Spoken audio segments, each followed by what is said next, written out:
जय हिंद मेरे प्यारे साथियों, आप सभी का एग्जाम एचसीएम में स्वागत है। हम प्रतिदिन लेकर आते हैं एसएससी जीडी के 20 प्रश्नों का एक मॉक टेस्ट, जिसमें हम देखते हैं 20 महत्वपूर्ण प्रश्न जो एसएससी जीडी अपने प्रीवियस ईयर प्रश्नों में पूछी गई होती है। तो यह जो एसएससी जीडी का हमारा यह जो प्रैक्टिस सेट है, इसमें हम इन टॉपिकों से प्रश्न लेकर आते हैं, जो कि एसएससी जीडी भी इन्हीं टॉपिकों से, इन्हीं सब्जेक्टों से ही प्रश्न, इतने ही के आसपास प्रश्न पूछते हैं। जैसे करंट अफेयर से 3 प्रश्न के आसपास पूछती है, स्टैटिक जीके से 4 प्रश्न के आसपास पूछती है, वहीं पे इतिहास से 3 प्रश्न, भूगोल से 3 प्रश्न और संविधान से 3 प्रश्न और अर्थशास्त्र से 2 प्रश्न और विज्ञान से 2 प्रश्न। अब आपका समय एकदम एग्जाम का नजदीक आ चुका है। अगर आप इधर उधर तैयारी करते हो तो परीक्षा निकालना आपके लिए नामुमकिन साबित हो सकता है। तो हम जैसे प्रश्न एसएससी जीडी में पूछे जाते हैं सामान्य ज्ञान के माध्यम से, तो हम उन्हीं टॉपिक से उन्हीं प्रश्नों को वैसे ही प्रश्न लेकर आते हैं जिससे आपको आगे आने वाली परीक्षा में फायदेमंद होने वाली है। तो यह वीडियो होती है 10 से 12 मिनट की, जिसमें हम देखते हैं 20 सामान्य ज्ञान के प्रश्न। और आपसे एक छोटा सा अनुरोध रहेगा कि आप हमारे टेलीग्राम चैनल एग्जाम शिवम से जुड़ो। उसका लिंक आपको इस वीडियो के डिस्क्रिप्शन में मिल जाएगा। और इसका जो आप इस प्रश्नों का मॉक टेस्ट यहाँ पर प्रैक्टिस सेट कर रहे हो, इसी का मॉक टेस्ट रात्रि 9 बजे हमारे टेलीग्राम चैनल पे कराया जाता है। तो चलिए बिना समय गवाए हम प्रश्नों की ओर देखते हैं और फिर आगे हम समझते हैं। तो आपके सामने पहला प्रश्न है कि भारत का सबसे बड़ा राज्य क्षेत्रफल के अनुसार कौन सा है। तो जो प्रश्न है, आपको लगता होगा कितना सरल प्रश्न है। देखिए, सरल प्रश्न आते हैं 4 से 5 प्रश्न आपको सरल प्रश्न ही देखने को मिलेंगे। यह रही 8वीं वीडियो है। 10वीं वीडियो के बाद हम आपको कठिन प्रश्नों को लेकर आएंगे इस वीडियो में। 8 और 9 और 10 2 वीडियो और आएगी, उसके बाद हम कठिन प्रश्नों की तरफ चलेंगे। और जो सरल प्रश्न आते हैं, क्योंकि अगर कोई इंसान गलत करता है तो सरल प्रश्नों को ही गलत करता है, क्योंकि उसे सरल प्रश्न कंफ्यूज होने लगते हैं कि कौन सा इसका विकल्प सही है, कौन सा गलत है। तो हमने 10 वीडियो लेकर आएंगे आपके सरल प्रश्नों की, जो कि खत्म हो जाएगी। अब बस मात्र 2 वीडियो आएगी, उसके बाद हम कठिन प्रश्नों की तरफ चलेंगे। और आप याद रखना कि 4 फरवरी से आपका एग्जाम शुरू होने वाला है। तो हम प्रश्न देखते हैं। तो कि भारत का सबसे बड़ा राज्य क्षेत्रफल के अनुसार कौन सा है। तो आपके सामने विकल्प हैं। विकल्प ए है उत्तर प्रदेश, विकल्प बी है राजस्थान, विकल्प सी है मध्य प्रदेश, विकल्प डी है महाराष्ट्र। तो इस प्रश्न का सही उत्तर होगा विकल्प बी, राजस्थान। राजस्थान क्षेत्रफल की दृष्टि से सबसे बड़ा राज्य है। और वहीं पे जनसंख्या की दृष्टि से अगर देखा जाए तो उत्तर प्रदेश सबसे बड़ा राज्य है जनसंख्या की दृष्टि से, वो भी 2011 के जनगणना के अनुसार। वाकई में अगर अभी भी जनगणना कराई जाए तो उत्तर प्रदेश ही सबसे बड़ा राज्य होगा, क्योंकि जब 2011 में इतनी ज़्यादा जनसंख्या थी तो अभी भी उत्तर प्रदेश की सबसे ज़्यादा जनसंख्या होगी। तो हम नेक्स्ट प्रश्न देखते हैं। इस प्रश्न का सही उत्तर विकल्प बी होगा। तो नेक्स्ट प्रश्न है आपके सामने कि भारत के किस राज्य की राजधानी गांधीनगर है। तो आपके सामने विकल्प है महाराष्ट्र, गुजरात, राजस्थान, मध्य प्रदेश। तो इस प्रश्न का सही उत्तर तो गांधीनगर है वह गुजरात राज्य की राजधानी है। और आपके लिए एक होमवर्क प्रश्न है, जिसका उत्तर आपको इस वीडियो कमेंट में देना है। जैसे आंचल पांडे और माही सिंह राजपूत और सत्यम, यह सब वीडियो के कमेंट में उत्तर देते हैं, आप भी दो। तो आपको जो इसका प्रश्न का हमें बताना है कि महाराष्ट्र की राजधानी कहाँ है, राजस्थान की राजधानी कहाँ है और मध्य प्रदेश की राजधानी कहाँ है। आप कमेंट में जरूर बताएं। अब हम देखते हैं नेक्स्ट प्रश्न। तो नेक्स्ट प्रश्न है कि भारत के किस केंद्र शासित प्रदेश की राजधानी पोर्ट ब्लेयर है। तो आपके सामने विकल्प हैं लक्षद्वीप, चंडीगढ़, अंडमान और निकोबार द्वीप समूह, दादर और नागर हवेली। तो इस प्रश्न का सही उत्तर होगा विकल्प सी, अंडमान और निकोबार द्वीप समूह। तो जो पोर्ट ब्लेयर की जो राजधानी है, अंडमान और निकोबार द्वीप समूह की राजधानी पोर्ट ब्लेयर है। तो हम नेक्स्ट प्रश्न देखते हैं। आपके सामने नेक्स्ट प्रश्न है कि विश्व जल दिवस कब मनाया जाता है। आप अगर एसएससी जीडी की पहली बार परीक्षा देने जा रहे हो तब तो मैं आपको बता दूं कि जो दिन दिवस है उससे 1 से 2 प्रश्न आपको देखने को हर एक शिफ्ट में जरूर मिलता है। और अगर आप पहले भी दे चुके हो एसएससी जीडी का एग्जाम, तो आपको पता ही होगा कि वहाँ पे दिन दिवस से आपको एक प्रश्न देखने को जरूर मिलता है। तो हम आज से प्रतिदिन 1-2 दिन दिवस हर एक प्रैक्टिस सेट में लेकर आएंगे। आज की तो प्रैक्टिस सेट में हम 4 आपको दिन दिवस लेकर आए हैं, जो कि एसएससी जीडी में बार बार पूछा गया है। जो विश्व जल दिवस है वह मनाया जाता है, आप गेस करें। विकल्प हैं 22 मार्च को, 15 अप्रैल को, 5 जून को या 2 अक्टूबर को। तो इस प्रश्न का सही उत्तर होगा विकल्प ए, 22 मार्च को विश्व जल दिवस मनाया जाता है। तो हम नेक्स्ट प्रश्न देखते हैं कि राष्ट्रीय शिक्षक दिवस भारत में कब मनाया जाता है। तो आपके सामने विकल्प हैं 15 सितंबर, 5 सितंबर, 14 नवंबर और 10 अक्टूबर। तो इस प्रश्न का सही उत्तर आप बताएंगे तो इसका सही उत्तर होगा विकल्प बी, 5 सितंबर को राष्ट्रीय शिक्षक दिवस मनाया जाता है। तो हम नेक्स्ट प्रश्न देखते हैं। अंतर्राष्ट्रीय श्रमिक दिवस कब मनाया जाता है? तो आपके सामने विकल्प हैं 1 मई को, 7 जून को, 25 अप्रैल को, 12 अगस्त को। तो इस प्रश्न का सही उत्तर होगा विकल्प ए, 1 मई को। अंतर्राष्ट्रीय श्रमिक दिवस 1 मई को मनाया जाता है। तो हम नेक्स्ट प्रश्न देखते हैं, विश्व ओजोन दिवस कब मनाया जाता है? तो आपके सामने विकल्प हैं 16 सितंबर को, 5 जून को, 21 जुलाई को या 12 दिसंबर को। तो इस प्रश्न का सही उत्तर होगा विश्व ओजोन दिवस 16 सितंबर को मनाया जाता है। तो इस प्रश्न का सही उत्तर विकल्प ई ए होगा। हम नेक्स्ट प्रश्न देखते हैं। नेक्स्ट प्रश्न आपके सामने है कि गुलामों के संस्थापक कौन थे? तो आपके सामने विकल्प हैं इल्तुतमिश, बलबन, कुतुबुद्दीन ऐबक या रजिया सुल्तान। तो इस प्रश्न का सही उत्तर होगा विकल्प सी, कुतुबुद्दीन ऐबक। गुलाम वंश के संस्थापक कुतुबुद्दीन ऐबक हैं।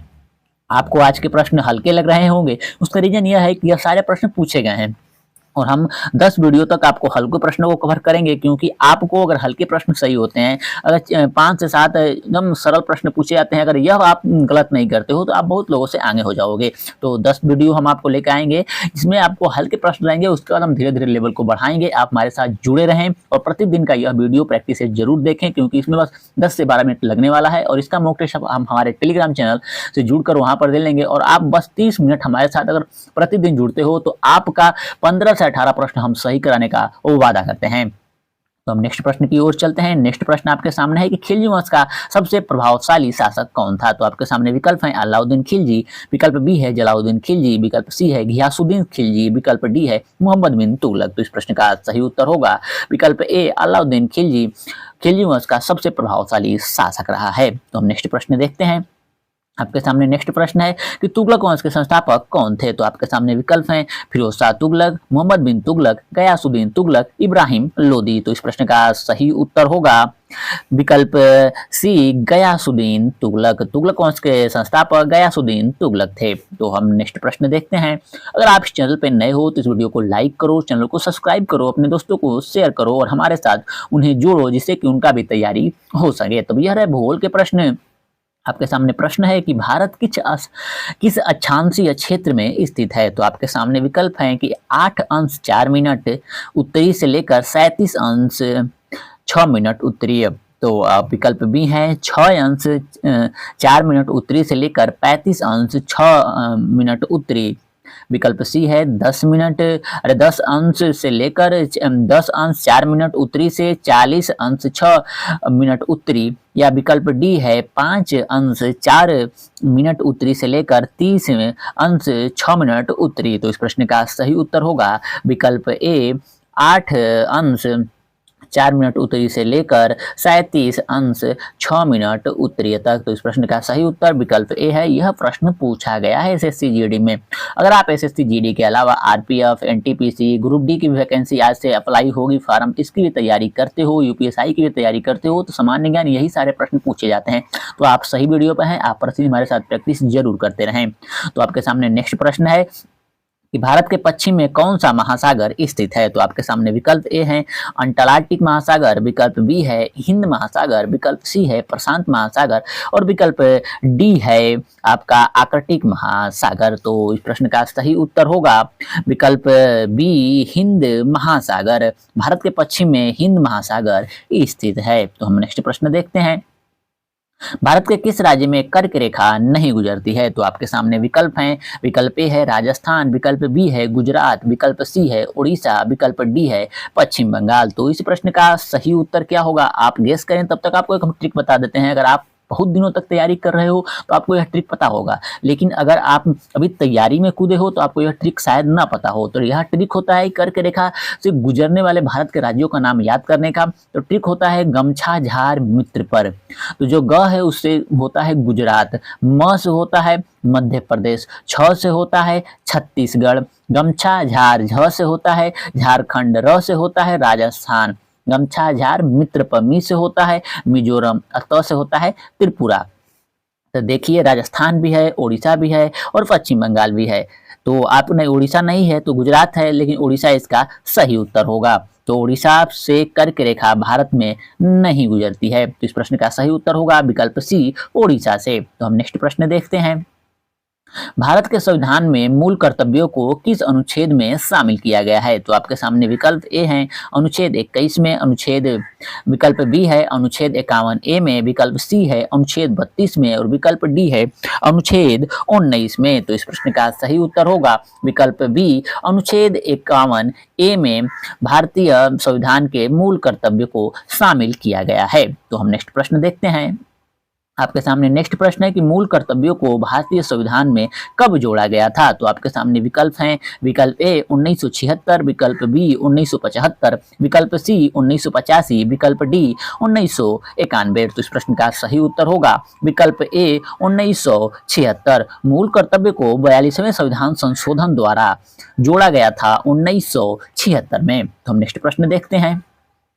संविधान में मूल कर्तव्य कौन से भाग में आते हैं? तो आपके सामने विकल्प ए है भाग 3 में, विकल्प बी है भाग 4 में, विकल्प सी है 4A में और विकल्प डी है भाग 5 में। तो इस प्रश्न का सही उत्तर होगा विकल्प सी भाग 4A में मूल कर्तव्य को रखा गया है। तो हम नेक्स्ट प्रश्न देखते हैं। नेक्स्ट प्रश्न है कि विदेशी मुद्रा विनिमय को किसके माध्यम से नियंत्रित किया जाता है? तो आपके सामने विकल्प हैं, भारतीय स्टेट बैंक द्वारा, विकल्प बी है रिजर्व बैंक ऑफ इंडिया द्वारा, विकल्प सी है नीति आयोग द्वारा और विकल्प डी है वाणिज्य मंत्रालय द्वारा। तो इस प्रश्न का सही उत्तर होगा विकल्प B reserve bank of India द्वारा। यह सारे प्रश्न एसएससी में बार बार रिपीट हुए हैं, तो हम इन प्रश्नों को इस वीडियो के माध्यम के साथ आपको प्रस्तुत कर रहे हैं जिससे आपको सामान्य ज्ञान अधिक से अधिक तैयार हो सके। और उसी मेथड को हम इस वीडियो में लेकर आते हैं जैसे एसएससी अपनी परीक्षाओं में प्रश्नों को श्रृंखला बनाकर पूछती है।